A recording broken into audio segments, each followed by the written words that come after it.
மக்களை இந்த ஒரு பதிவில் நம்ம என்ன பார்க்க போகிறோம்னா, சேலத்தில் விஜய் அண்ணா ஒரு பதில் சொல்லியிருக்காங்க. எல்லாரும் ரொம்ப தீவிரமாக கேட்டுக்கிட்டு இருக்காங்க, ஏன் பத்திரிக்கையெல்லாம் சந்திக்க மாட்டாரு, எல்லா அரசியல் தலைவரும் சந்திக்கிறாங்க, விஜய் அண்ணா ஏன் பண்ண மாட்டாங்க, உங்கள் தலைவர் ஏன் பண்ண மாட்டாங்கன்னு சொல்லி உங்கள்கிட்டையும் கேட்டிருப்பாங்க, என்கிட்டையும் கேட்டிருப்பாங்க.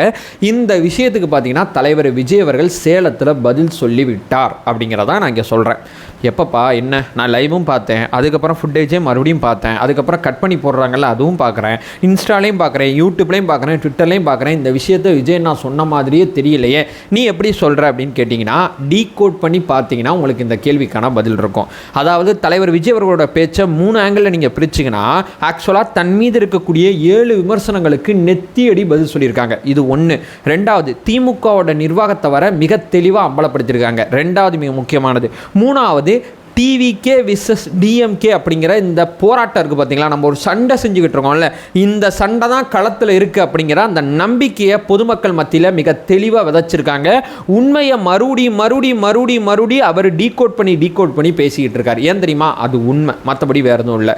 என்ன 7 விதமான விமர்சனம் எனக்கு புரியலையே. இப்போ பத்திரிகையாளர் விஜய் அண்ணாவை சந்திச்சிருந்தாங்கன்னா எந்த 7 கொஸ்டினை கேட்டிருப்பாங்களோ அந்த 7 கொஸ்டினை அவரே கேட்டு அவரே பதில் சொல்லியிருக்காரு. இந்த ஆங்கிளில் யோசிச்சு பாருங்கள், உங்களுக்கு நிறையா கிளாரிட்டி கிடைக்கும் அப்படிங்கிறதான் இந்த வீடியோவில் நான் சொல்ல வர்றது. ஒன் பை ஒன்னா தெளிவாலமாக பார்க்கலாம். உற்சாக வணக்கங்கள், வாங்க பதிவுக்குள்ளே போகலாம். இப்போ முதல் விஷயம் மக்களே, எங்கப்பா சொன்னார், நீனோ சொல்கிற மாதிரி இருக்கு, எனக்கு லைட்டாக ஒரு மாதிரி தோணுது, என்ன சொன்னார், நீ ஏதோ ஏமாத்துற மாதிரி தெரியுது அப்படின்னு சொல்லி என் மேலே கோவப்பட்டீங்கன்னா ரொம்ப தெளிவாக சொல்கிறாங்க. ஃபர்ஸ்ட் ஆஃப் ஆல் பத்திரிகையாளர்கள் வந்தாங்கன்னா விஜய் அண்ணாட்ட என்ன கொஸ்டின் கேட்டிருப்பாங்க, ஏன் சார் நீங்கள் வெளியே வர மாட்டீங்க, என்ன சார் உங்கள் பஞ்சாயத்து, என்ன சார் உங்கள் பிரச்சனை, எப்போ பாரு வீட்டுக்குள்ளே இருக்கீங்க, பனையுள்ளே இருக்கீங்க அப்படிங்கிற கொஸ்டினை கண்டிப்பாக கேட்டிருப்பாங்களா? அதற்கு விஜய் அண்ணா ஒரு பதில் சொல்லியிருந்தாருன்னா அந்த பதிலை கரெக்டாக போய் பொதுமக்கள்கிட்ட கொண்டு போய் சேர்த்துருப்பாங்களா? ஸோ இந்த மீடியா இருக்குல்ல, இந்த ஊடகங்கள் இருக்குல்ல, ஊடகம் அப்படிங்கிறது இந்த மீடியா பொதுமக்கள்கிட்ட நம்ம என்ன சொல்ல வரோமோ அதை கொண்டு போய் சேர்க்காம ஆளுங்கட்சிக்கு எப்படிலாம் கொண்டு போய் சேர்த்தா பிடிக்குமோ அப்படி கொண்டு போய் சேர்க்குறாங்க. அதனால தான் தலைவர் விஜய் அவர்கள் இந்த மீடியாவை சந்திக்கிறது ரொம்ப யோசிச்சு செய்கிறார். ஏன்னா விஜயகாந்த் அப்படிங்கிற ஒருத்தருக்கு ஆல்ரெடி இந்த பாடம் நடந்துச்சு. ஸோ தனக்கு முன்னாடி அரசியல் களத்தில் வந்த அத்தனை பேரோட பாடத்தை கற்றுக்கிட்டு தான் இன்னைக்கு அரசியல் கட்சி ஆரம்பிச்சிருக்காரு. ஸோ விஜயகாந்த் அவர்கள் சொன்ன விஷயத்தை வேற மாதிரி ப்ரோடெக்ட் பண்ணுறாங்க. இப்போ இதற்கு சரியான பதில் என்ன தெரியுமா? அதே மேடையில் தலைவர் விஜய் அவர்கள் சொல்லியிருப்பாங்க, எஸ்ஓபி தான் காரணம், ஸ்டாண்டர்ட் ஆப்ரேஷன் ப்ரொசீஜர் அப்படிங்கிற அந்த எஸ்ஓபி இருக்குல்ல, மற்ற கட்சிகளாம் வேற மாதிரி இருக்கு, எனக்கு எப்படிமா இருக்கு, ஸ்டாலின்ஸ் அப்படிங்கிற அந்த வார்த்தையை மட்டும், ஸ்டாண்டர்ட் அப்படிங்கிற வார்த்தையை ஸ்டாலின்ஸ் அப்படிங்கிற வார்த்தையை மாற்றிங்க, ஏன்னா இவர் எனக்குன்னே எஸ்ஓபி போட்ட மாதிரி இருக்கு. இப்போ ஒரு இடத்துல நான் கூட்டம் நடத்த ஆசைப்படுறேன், ஒரு அங்கீகரிக்கப்பட்ட கட்சி கூட்டம் நடத்த ஆசைப்படுதுன்னா அவங்களுக்கு தான் முக்கியத்துவம் கொடுப்பாங்க. ஏன் மற்ற கட்சியெல்லாம் அதை பற்றி பேச மாட்டாங்க தெரியுமா? இப்போ உதாரணத்துக்கு அதிமுக அங்கீகரிக்கப்பட்ட கட்சி, இந்த பக்கம் தெரியும் பார்த்தீங்கன்னா பாஜக அங்கீகரிக்கப்பட்ட கட்சி, நாம் தமிழர் கட்சி அங்கீகரிக்கப்பட்ட கட்சி, நம்ம மட்டும்தான் பதிவு செய்யப்பட்ட கட்சி, நமக்கு எதிராக போறப்பட்ட எஸ்ஓபி தான் இது, மற்றபடி வேற எதுவும் கிடையாது. அந்த 48 பக்கத்தை நீங்க படிச்சு பாருங்க. ஒரு இடத்துல கூட்டம் நடத்த ஒரு பதிவு செய்யப்பட்ட கட்சிக்கு எவ்வளோ கண்டிஷன்ஸ் இருக்கு, எவ்வளோ விஷயங்களை பார்க்க வேண்டிய தேவை இருக்குங்கிறது புரியும். இது முழுக்க ஏன் மற்றவங்களுக்குலாம் இது எந்த பிரச்சனையும் இல்லை, அவங்களோட பொலிட்டிக்கல் ஆக்டிவிட்டிலாம் போயிட்டு இருக்குல்ல, அதனால அவங்க பேச மாட்டாங்க. இந்த ஒரு விஷயம் காரணமாக தான் என்னால் வெளியே வர முடியல. ஒரு கூட்டம், நான் இந்த கூட்டத்தை கூட ஒரு 50,000 பேர் கூடுற கூட்டமாக தான் ஏற்பாடு பண்ணணும்னு நினைச்சேன். ஆனால் 50,000 பேர்னா நீ ஒரு மாதம் முன்னாடி வாங்குறாங்க. ஒரு மாதம் முன்னாடி எந்த கட்சி அனுமதி கேட்டு எந்த கூட்டம் நடத்த முடியும்? ஸோ இந்த எஸ்ஓபி தான் மிக முக்கியமான காரணமாக இருக்கு அப்படிங்கிறதான் தலைவர் விஜய் அவர்கள் சொல்ல வர்ற முதல் பதிலாக இருக்கு. ஸோ அவரை நோக்கி வீட்டுக்குள்ளே இருக்காருன்னா எஸ்ஓபியை மாற்றுங்க, வெளியே வருவார், எத்தனை இடத்துக்கு வேணாலும் வருவார், எத்தனை மீட்டிங் வேணால் அட்டன் பண்ணுவார் அப்படிங்கிறது தான் அவர் தரப்பில் அவர் சொல்ல வர்ற மிக முக்கியமான வாதமாக இருக்கு. ரெண்டாவது, சார் இந்த எலெக்ஷனில் பணம் பெருசாக வேலை செய்யும் நீங்கள் யோசிக்கிறீங்களா? இதை பற்றி திங்க் பண்ணீங்களா? ஓட்டு காசு கொடுத்து இந்த மாதிரி ஜெயிச்சுட்டு போயிட்டாங்களா, நீங்கள் என்ன பண்ணுவீங்க? சினிமாவெலாம் விட்டு வரதெல்லாம் சொல்கிறீங்க, என்ன பண்ணுவீங்க? அந்த மக்கள் இந்த மாதிரி முடிவெடுத்துட்டாங்கன்னா, நான் மறுபடியும் சொல்கிறேன், பணம் கொடுத்தா வாங்கிக்கோங்க, நானே சொல்லுவேன். ஏன்னா மக்கள்கிட்டேருந்து கொள்ளடிச்ச பணத்தை தான் மக்கள்கிட்ட மறுபடியும் கொடுக்குறாங்க, வாங்கிக்கோங்க. வாங்கிட்டு பணம் கொடுத்தவங்க காதில் விசில வச்சு ஊதி அனுப்பிச்சி விடுங்க. ஏன்னா பணங்கிறது நம்மளோட பணம், நம்ம வாங்குகிறோம், நம்ம என்ன முடிவெடுக்கணுங்கிறதுக்கு அந்த பணம் சொல்லக்கூடாது. அந்த பணம் நம்ம விட்டு நம்மள்கிட்ட வருது, நம்ம என்ன முடிவெடுத்து அந்த பணத்துக்கு நம்ம திருப்பி கொடுக்குறோமோ அந்த முடிவை நம்ம திருப்பி கொடுத்துடலாம். பணம் அப்படிங்கிற விஷயத்தில் நான் பயப்பட போகிறதில்ல. என்னுடைய மக்களை நம்புறேன், என்னுடைய மக்கள் பணம் அப்படிங்கிற விஷயத்தில் என்னை கைவிட்டுற மாட்டாங்க. ஏன்னா நான் இந்த மக்களுக்காண்டி உணர்வுபூர்வமாக இங்கே இருக்கேங்கிறது மக்களுக்கு நல்லா தெரியும் அப்படிங்கிற தன்னுடைய 2வது பதிலை கண்டிப்பாக சொல்லியிருக்காங்க. 3வது மிக முக்கியமாக பார்த்தீங்கன்னா, சரி சார் உங்கள் பின்னாடி இளைஞர் கூட்டம் இருக்குது, நான் ஒத்துக்கிறேன். ஒரு 40 வயசுக்கு மேலே இருக்கிறவங்க எத்தனை பேர் உங்களுக்கு ஓட்டு போடுவாங்க நீங்கள் நினைக்கிறீங்க? அவங்கள்ட்ட நீங்கள் தாக்கம் ஏற்படுத்துறதா நினைக்கிறீங்களான்னு கேட்டிங்கன்னா, அதற்கு தலைவர் விஜய் அவர்கள் ரொம்ப சரியான ஒரு பதிலை சொல்லியிருக்காங்க.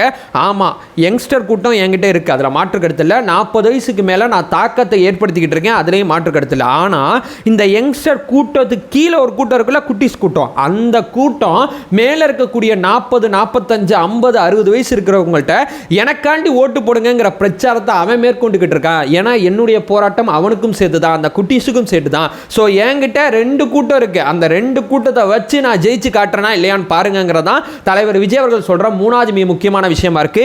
சோசியல் மீடியால ஏகப்பட்ட வீடியோ இருக்குப்பா, தேவனா பார்த்துக்க அப்படிங்கிறதா தலைவர் விஜய் அவர்கள் சொல்றது. ஸோ அவர் சொல்றது யார் தெரியுமா? குட்டீஸ் என்னுடைய பிரச்சார பீரங்கி, எந்த கட்சிக்கு இந்த குட்டீஸ் போலம் கிடையாது, எனக்கு இருக்கு அப்படிங்கிறதான் தலைவர் விஜய் அவர்கள் சொல்றாங்க. இதையும் கடந்து மிக முக்கியமாக நீங்க கடந்து போனீங்கன்னா தேர்தல் அறிக்கை சம்மந்தப்பட்ட ஒரு கொஸ்டினை கேட்டிருப்பாங்க. என்ன சார் தேர்தல் அறிக்கை இருக்க போது, என்ன சொல்ல போகிறீங்க, என்ன பண்ண போகிறீங்க, நீங்கள் வரீங்க, திட்டுறீங்க, போயிடுறீங்க, நீங்கள் யாருங்கிறத எப்படி ப்ரூவ் பண்ணுவீங்க, உங்களுடைய ஆட்சி அதிகாரம் எப்படி இருக்குங்கிறத எப்படி சொல்லுவீங்க அப்படின்னு கேட்டாங்கன்னா தலைவர் விஜய் அவர்கள் ரொம்ப தெளிவாக பதில் சொல்கிறாங்க. என்னுடைய தேர்தல் அறிக்கை யாரையுமே டிசப்பாயின்மெண்ட் பண்ணாது, நான் ரொம்ப தெளிவாக சொல்கிறேன். என்னுடைய தேர்தல் அறிக்கையில் நான் சொன்னதான் செய்வேன், செய்யறதான் சொல்லுவேன். என்னுடைய தேர்தல் அறிக்கை அப்படிங்கிற ஒன்று இருக்குது பார்த்தீங்களா, இது இந்த அரசியல் களத்தில் மிகப்பெரிய பேசுபொருளாகும். ஏன்னா அது என்னுடைய நிர்வாகம் எப்படி இருக்க போகுது, நான் யாரு, என்னுடைய ஐடியாலஜி என்ன, என்னுடைய தாட் ப்ராசஸ் என்ன அப்படிங்கிறத பற்றி ரொம்ப தெளிவாக இருக்கும். இந்த விஜய் பார்த்தீங்கன்னா பிரச்சனை ஒன்று வருதுன்னா அந்த பிரச்சனையை தீர்வு தேடி ஓடுற ஒருத்தனாக இருப்பான். ஏன்னா அந்த பிரச்சனையை பார்த்து பயப்படுறவனா, அந்த பிரச்சனையை வச்சு அரசியல் பண்ணுறவனா இருக்க மாட்டான். அந்த பிரச்சனையோட தீர்வை தேடி போகிறதான் என்னுடைய தேர்தல் அறிக்கையோட சாரம்சமாக இருக்கும். நீங்கள் வரட்டும் பாருங்க அப்படின்னு சொல்லி தேர்தல் அறிக்கை அப்படிங்கிற விஷயத்தில் ரொம்ப தெளிவான பதிலாக சொல்லியிருப்பாங்க. இதையும் கடந்து நீங்கள் அவர் மேலே அடுத்த விமர்சனம் என்ன முன்ம வைப்பாங்கன்னா, ஏன் பாஜக எதிர்க்க மாட்டீங்க, நம்மளே இதற்கு நிறைய சொல்லிட்டோம், யூக அடிப்படையில் வேற எதுவும் கிடையாது. ஆக்சுவலாக பார்த்தீங்கன்னா 2026 தேர்தல் சட்டசபை தேர்தல், முதலமைச்சர் ஆட்சி வேணுமா வேணாமா, முதலமைச்சர் ஸ்டாலின் அவர்கள் ஆட்சி வேணுமா வேணாமா அப்படிங்கிறதா இந்த தேர்தலோட மையக்கரு. அப்போ ஸ்டாலின் அப்படிங்கிற ஒருத்தரை நம்ம யாரை சொல்கிறோம், அரசியல் எதிரியாக சொல்கிறோம். ஏன் இவர் அரசியல் எதிரியாக சொல்கிறோம், இவர் மேலே இருக்கக்கூடிய கட்சியோட சமரசம் பண்ணிக்கிட்டாரு. ஸோ கீழே இருக்கக்கூடிய கிளையை வெட்டிவிட்டு மேலே இருக்கக்கூடிய மரத்துக்கு போவோம் அப்படிங்கிறதான் அந்த நோக்கம். முதல்ல கிளையை வெட்டுற நம்ம ரொம்ப தீவிரமாக அந்த வெட்டுற வேலையை நம்ம பார்க்கணும். இந்த கிளையை நோக்கி மட்டும் ஃபோக்கஸ் பண்ணுவோம், அடுத்து மரத்தை நோக்கி போவோம். ஸோ 2026 சட்டமன்ற தேர்தலை மையப்படுத்தி தான் நான் திமுகவை எதிர்க்கிறேன். இந்த தேர்தல் முடிஞ்ச பிறகு அடுத்து 2029 வரும்போது அது பாராளுமன்ற தேர்தலாக இருக்கும். அங்கே நான் யாரை எதிர்க்கிறேன் அப்படிங்கிறத நீங்கள் பார்த்துங்க. ஏன் நான் கொள்கை எதிரின்னு சொல்லி கட்சி ஆரம்பிச்சிருக்கேன், என்கிட்ட வந்து இந்த கேள்வி கேட்டுட்டு இருக்க அப்படிங்கிறது தான் தலைவர் விஜய் அவர்கள் சொல்கிற மிக முக்கியமான பதிலாக இருக்குது. இதையும் கடந்து நம்ம அடுத்து போனோம்னு வச்சுங்களேன். ஆட்சி அதிகாரத்தில் பங்குன்னு சொல்லிட்டீங்க, உங்க கூட யார் கூட்டணிக்கு வந்தா, யார் வந்தா, யாருமே வரமாட்டாங்களே. யார் சொன்னா? விக்ரவாண்டி மாநாட்டில் நான் சொன்ன பிறகு திமுக கூட்டணியில் பாமா வெடிச்சுக்கிட்டு இருக்காது. உங்களுக்கே நல்லா தெரியும். இவங்க ஒன்று சொல்கிறாங்க, அவங்க ஒன்று சொல்கிறாங்க, முதலமைச்சர் வேணாங்கிறாங்க, கனிமொழி போய் டெல்லியில் போய் மீட் பண்ணுறாங்க, இது ஓடுது அது ஓடுது. இவங்க வந்து தரணுங்கிறதுக்கு 10 பேர் இங்கே சண்டை போடுறாங்க, தரக்கூடாதுங்கிறதுக்கு 10 பேர் ஆன்லைனில் சண்டை போடுறாங்க, ஆஃப்லைனில் மேடையிலே ஒருவர் தாக்கிறாங்க. இந்த மாதிரி விஷயங்கள்லாம் நடக்குது. இது பேர் என்ன?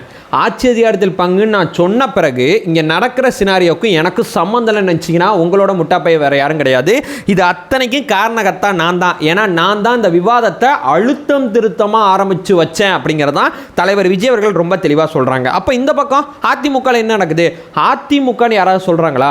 பாஜக தலைமையில் கூட்டணின்னு சொல்கிறாங்க, அல்லது என்டிஏ கூட்டணின்னு சொல்கிறாங்க.